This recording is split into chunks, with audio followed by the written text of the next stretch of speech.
So in January 2017, the next president, whoever he or she may be, will face a very daunting set of challenges, as today's discussion emphasizes. Way back when we started CNAS, one of the very first reports that we issued was called The Inheritance. And at the time, in 2008, we thought, who would want to be president during this period? Because it was such a daunting security environment. There were so many challenges. But you compare then to now, and I would suggest to you that the challenges are even more daunting, but the opportunities are also quite significant. The next panel is going to explore these issues.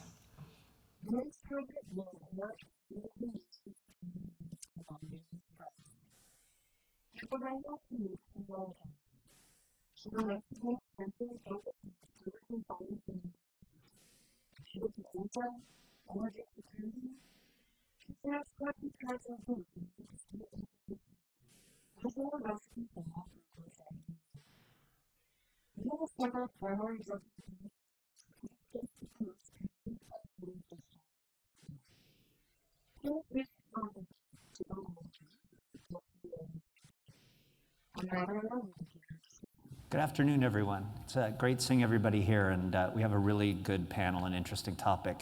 I don't know how much time we're actually going to end up having, and so I'm going to try to stay out of the way as much as possible. Let me briefly introduce our panelists. Richard Fontaine, president of the Center for New American Security, and he's worked he was a foreign policy advisor to Senator McCain for more than 5 years, has worked in many aspects of the national security apparatus, State Department, National Security Council, and on the staff of the Senate Foreign Relations Committee. Julie Smith, a senior fellow at CNAS as well, and senior vice president at Beacon Global Strategies. She was a deputy national security advisor to Vice President Biden, and also served as a principal director for Europe and NATO policy in the Office of the Secretary of Defense at the Pentagon. Dr. Meghan Sullivan, a professor at Harvard now, and a National Security Council member, staff member in the Bush administration, served early in the Coalition Provisional Authority in Iraq as a political advisor. And finally, last but not least, Jake Sullivan, senior advisor to the Hillary Clinton campaign, previously the national security advisor to Vice President Biden, and the director of policy and planning at the State Department when Secretary Clinton was there. So I'll just open this up with a broad question and see where the discussion goes on this.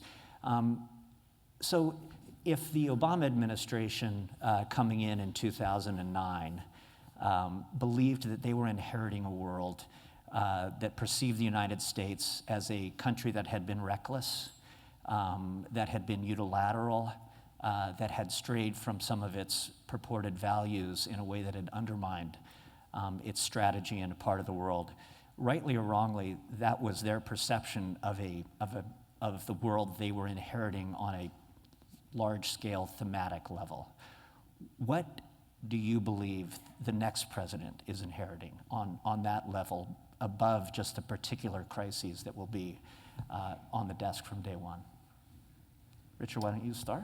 Well, I think the next president is going to inherit a world in which the demand for American power is as high as it's ever been since at least the end of the Cold War.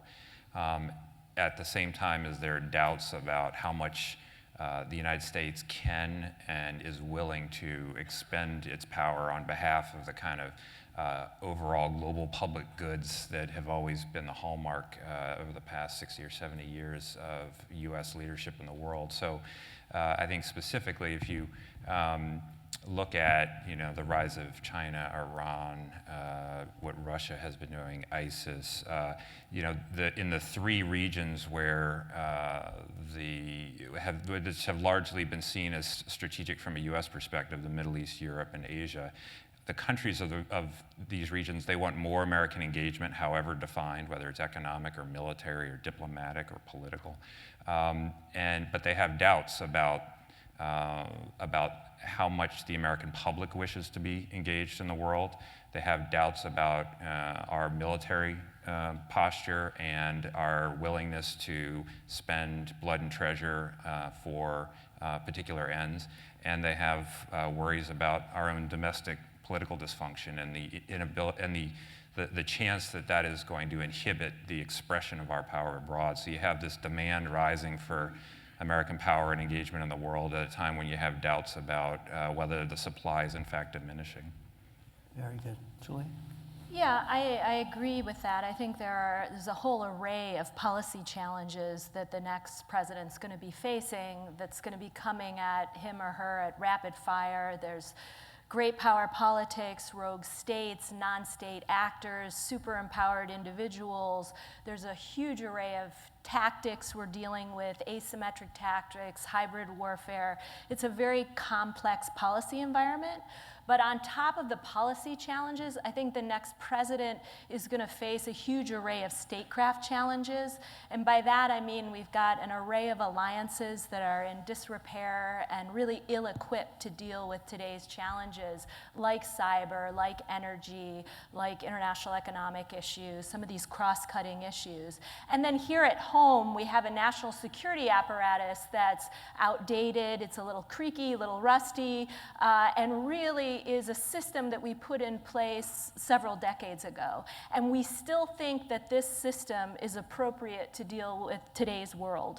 And so I think whatever policy challenges he or she may face, there are some real very serious structural challenges kind of across both the international landscape when you look at international organizations, and then here at home in Washington, challenges as well. Meghan? I'd agree with both Julie and Richard that the new president is going to face an international environment that has experienced some pretty substantial structural changes over the last decade or so. And I'll just mention a few. The first is the risk of great power conflict. Now, this is a new dimension. This is the lack of the potential for great power conflict has been what really distinguished the post-Cold War world from the previous decades or even centuries. And suddenly, seemingly overnight, it's a very real threat or a very real possibility to be managed. Secondly, I'd say this new president is going to face the reality that the nation state has broken down in the Middle East, and that is a huge change to the structural system, and a lot will flow from that.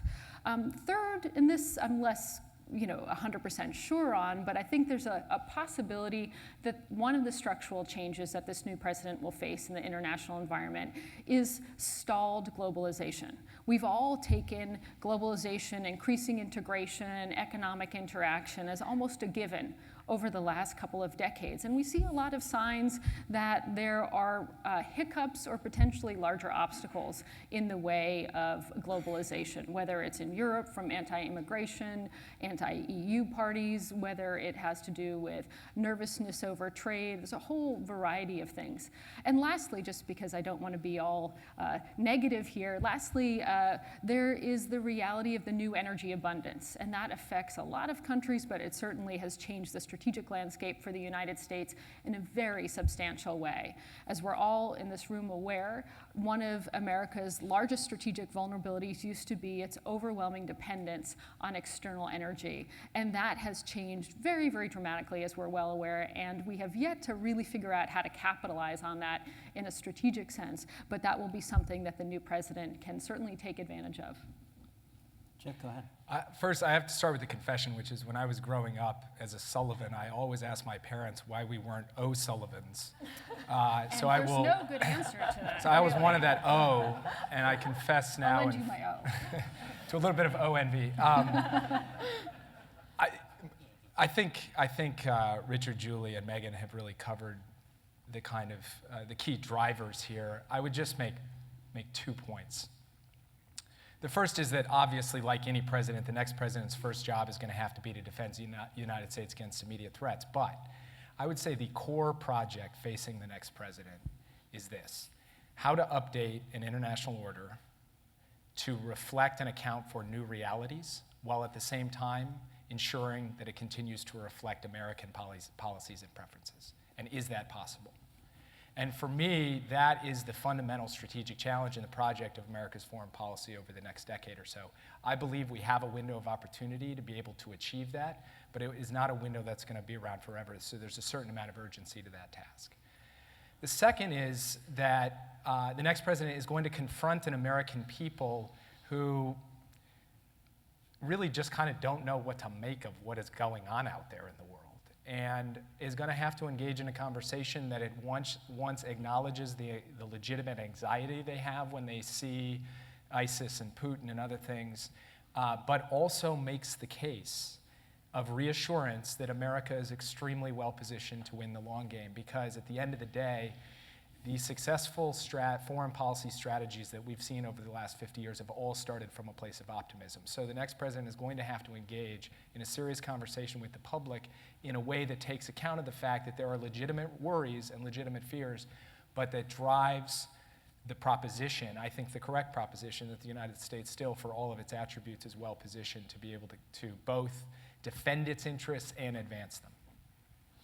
So one thing I think I heard was that that stall globalization is an interesting way of thinking about it. And it's also, part of what is stalling it out seems to be this new expression of nationalism in a number of different places, where that's the rise of the nativist right parties in Europe, whether it's Putin's ambitions in Ukraine and beyond, China in the South China Sea. I wonder, and this goes along with updating the international institutions, which of course was something President Obama felt he needed to do, emphasize the G20, basically expanding things as much as possible. We've seen that, though, a sense of an interlocking global world bumping up against, just traditional nationalist ambitions. And I'm wondering, Jake, why don't you start with this? How do you begin to untangle that? And at a time when, as Richard said, some parts of the world and parts of Europe are unsure about really what the United States wants, how it's going to project its power and what its power is right now.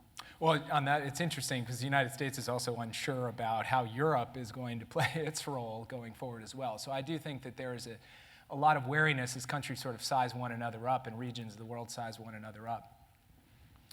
I guess I would say this. I think Meghan made a very important point that we have had the return of geopolitical competition, which had been somewhat absent, at least since the end of the Cold War. Geopolitical competition and the possibility, even if not that high a possibility, but the possibility of great power conflict is not new in the world, nor is the threat of strategic terrorism, but the presence of both of those threats at the same time is a pretty significant and fairly daunting thing for the next president to have to come in and grapple with. That being said, on some of the major questions of what countries are trying to accomplish, whether it's economic growth at home, or it's dealing with the problem of climate change, or it's trying to establish rules of predictability and deterrence around cyber, you go down the list. There is more commonality of interest between the United States and most of the other major actors in the system, including China, than I think is often given credit for. The problem is, how do you convert some generic common interest into common action that is sustainable and effective? Well, when the world gets when there are more voices at the table and the negotiating tables get rowdier and more diverse, it becomes that much harder to follow through on something. So Paris at the end of this year is going to be a huge test for whether, in fact, national interests can be accommodated to everybody making some concessions. I have some optimism that that will happen, but the basic problem of collective action, of overcoming immediate national interest to try to produce something that's in the common good, is like age-old in the international system. I happen to think that actually on some of these big questions, interests are sufficiently aligned that with effective diplomacy and statecraft, we can make some real progress on them. And that doesn't discount the existence of nationalism or the emergence of narratives in parts of the world of grievance, of revisionism, and so forth. But I don't think that that is sufficient to overwhelm a pretty hard body of fairly common interest around some of the core issues that the United States is trying to solve for. Meghan, could you comment on that also? Sure. I would share Jake's optimism here that there is enough of a common interest among, if we're going to use the great power construct, that nationalism doesn't have to be the precursor to a breakdown of the entire international order. And as Jake was saying, I do think this is going to be a very important time for the next president, or for President Obama, the remainder of his administration, and the next president, in dealing with this question, particularly as it comes to China, having to do with the international order and how to accommodate new players in the international order while at the same time protecting the principles and norms that have served American and many other interests so well. And I really do see that this is a period when China is knocking up against this question. So it's very clear to us that Russia has decided it doesn't like the order and it wants to be the biggest spoiler it can be. That maybe isn't enough in itself to bring about the breakdown of this international order. But China is a totally different animal. And I think the Chinese are in a period where they're moving out of the what Deng Xiaoping called the hide and abide time. So the idea where you just try to keep Chinese power under wraps and focus on domestic issues, to a position where you hear President Xi Jinping talking about exporting the Chinese dream. Well, we don't know exactly what that means, but it doesn't sound like hide and abide. It sounds much more like China's ready to play a more active role in the international system, but it hasn't quite decided what its relationship is going to be to the dominant political order, economic order, and security order. And I think, as I think Jake was suggesting, that this is a time where American engagement with China on areas of common interest, energy just being one of them, actually could make a difference here and could actually find a way to secure a somewhat modified international order that would be protective of global interests beyond just the nationalist objectives. Julie, could you talk a little bit about the structural changes you were identifying? And I know Richard's thought a lot about this too. What does the next president inherit in Congress? And what can the next president expect on issues like surveillance policy and defense spending? And are we destined for gridlock? And what does that say to the rest of the world? Yeah, one of the things that hasn't come up so far in this discussion is the need for the next president really to take a look at setting global norms in a lot of new areas. And that can be in anything from unmanned systems to various cyber tools. I mean, there's a whole array of new technology, much of it highlighted in this conference today, where the United States has yet to play a real leadership role in establishing global norms.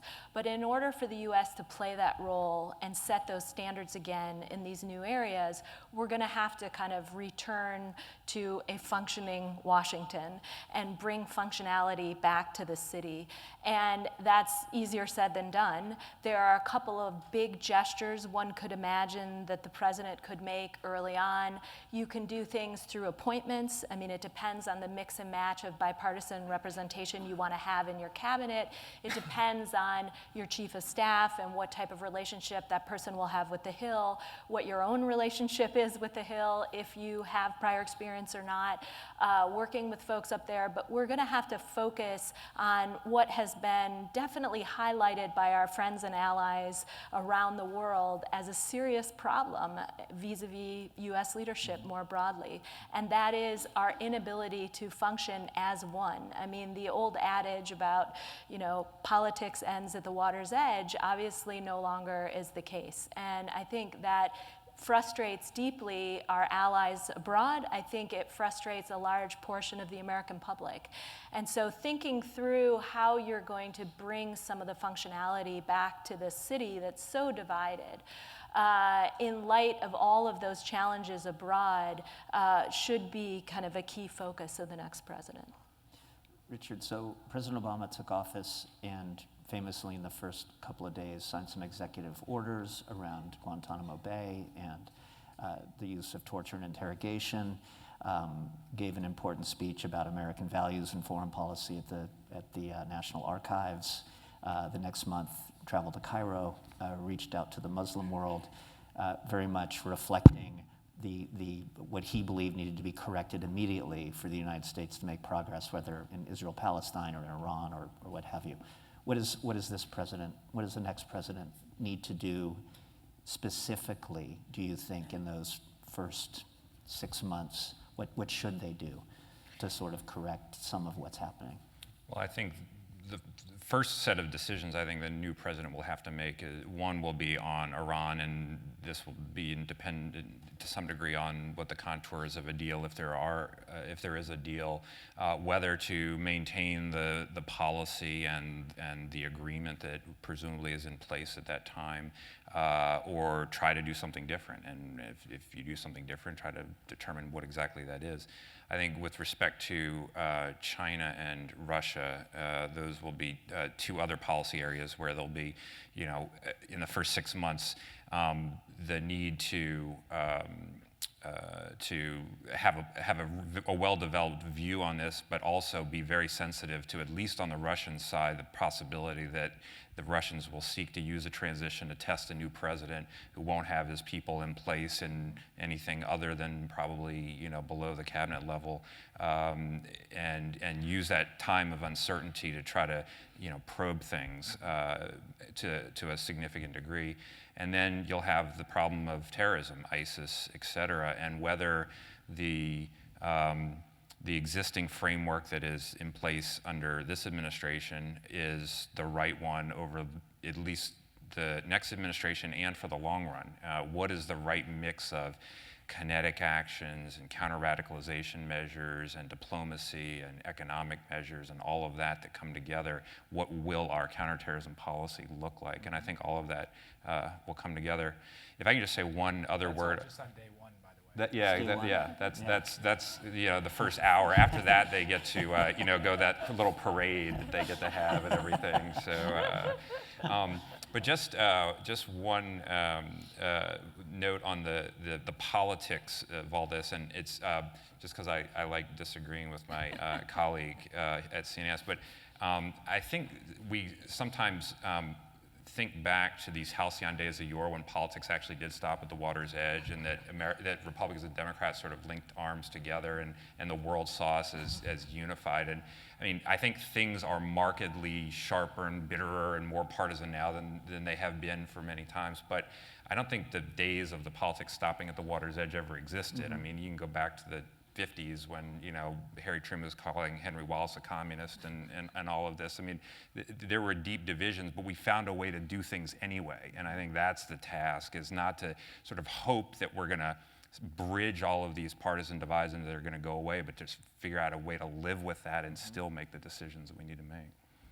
On counterterrorism strategy, has this president sort of figured that out? Is this what we're going to see, a sort of mix of intelligence, special operations, drones, an ambivalent body of law / rules of engagement around those uses as a way to keep the large standing armies away from foreign conflicts?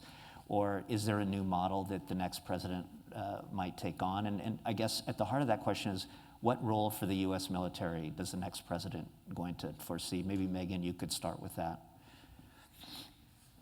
Sure. Of course, what role the military will need to play for the next president depends a great deal on the specific policy crises that are in his or her inbox coming in or over the short term. But I think what we'll probably see is, and this is, I don't think, too dependent on who actually inhabits the White House. I think as we saw with President Obama, at the end of the day, the president inherits the same kind of strategic landscape regardless of his or her party, and has the same sorts of tools, and has the same primary objective of protecting the United States above all. So I think that in terms of that one element that will hold true is that there'll be a calibration of the use of military force in American foreign policy. I think there was perhaps a general consensus, and again, I don't limit this, this is a Republican as well as Democratic one, that maybe the use of military force took too prominent a place during the Bush administration, and certainly that there was an appreciation that the use of military force had to be balanced better with other foreign policy tools. And then perhaps there'll be, at least if we have a Republican president, I'm pretty confident that person will feel that perhaps we have shied away too much from the use of military force in politics, or not just the use, kind of the considering it a very robust element in an overall strategy. So my sense is that the next president will seek to get that Goldilocks just right strategy, learning from both administrations in terms of the pros and the cons of having an overdependence on military force and perhaps downgrading the use of force in strategy. So I think it's hard to generalize. I've tried to generalize, but I think it is quite hard to do so because a lot of it will depend on the particular crises at the moment. For instance, we could be talking about anything from managing the fragmentation of Iraq to dealing with a North Korea that has the capability to put a nuclear missile on or weapon on a missile that could reach California. So there's a pretty big array in which the new president might be faced with the need to use military force.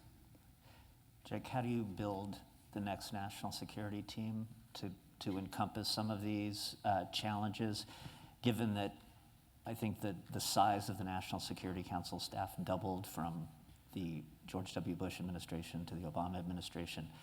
I know you once let slip that you thought one problem with the way the government works was that it's very hard for the United States to respond in real time to problems that other countries with less democratic governments don't really have to follow the same niceties. So how do you, and I'm not just asking because you may very well be doing this exact thing, how do you build, but it would be nice to get you on the record now to see how you're gonna think about these things. How do you do that? No, look, I do think this is an important thing for us to think about. Strategy matters, but execution really matters too. And our adversaries and our competitors around the world, particularly those that don't have all of the niceties of checks and balances and transparency, are able to move money, resources, covert operations, so many things faster than the United States is capable of doing.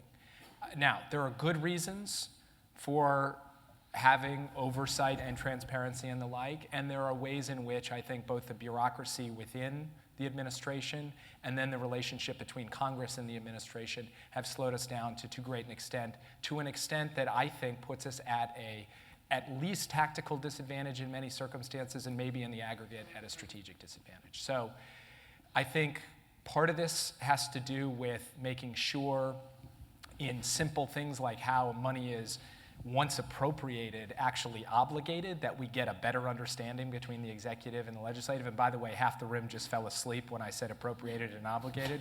But I will tell you, this matters. If a single member can hold up money that has been passed into law and obligated for some purpose, and the administration can't spend it for a week or a month or 6 months, that has consequences in the real world when Xi Jinping or the Ayatollah or Putin can write a check and send it out and have the resources flowing very, very quickly. That's one. Within the executive branch, I think that what the current National Security Advisor, Susan Rice, has done to begin the process of trying to bring the National Security Council into a space where it truly does the work of coordinating and providing strategic direction as opposed to execution, which should be left to the agencies. That's good, that should continue. Again, it feels like this is not the stuff of George Kennan and Henry Kissinger, but in a world in which we are in a to and fro, trying to move against adversaries using increasingly asymmetric means, whether it's cyber or it's little green men or it's webs of corruption and economic influence, we need to be really nimble. And I do think that the next president, the next leadership team coming in, has got to have a measure of focus on execution, administration, how this actually works. And so you need both experience for that, but you also need some freshness, people who are willing to come in and not do things the old way. Julie, what do you think of that? I mean, Well, yeah, I mean, Jake's exactly right. I mean, it sounds really dull and boring and doesn't have tremendous sex appeal in a conference like this. But the reality is that all those good ideas the next team wants to bring in, I mean, the implementation is absolutely key. And you've got to turn that dial at the NSC, and each president determines the right balance between all the different roles that the NSC can be playing. I mean, you can have an NSC as formulating policy. You can have an NSC just managing on up the suite and the president. You can have it as referee, managing agencies that are empowered and out doing their own thing. You can have them take, the president's speech and turn it into an actual policy and make sure the budget lines line up accordingly. But every president comes in with a different image of what he or she wants out of that NSC structure. And you've got to bring in a team that's aware upfront of the challenges, but also the limits. And I think we now have an NSC that is too big. I think many of us agree that it's just supersized to the point where it's just not as agile as it needs to be.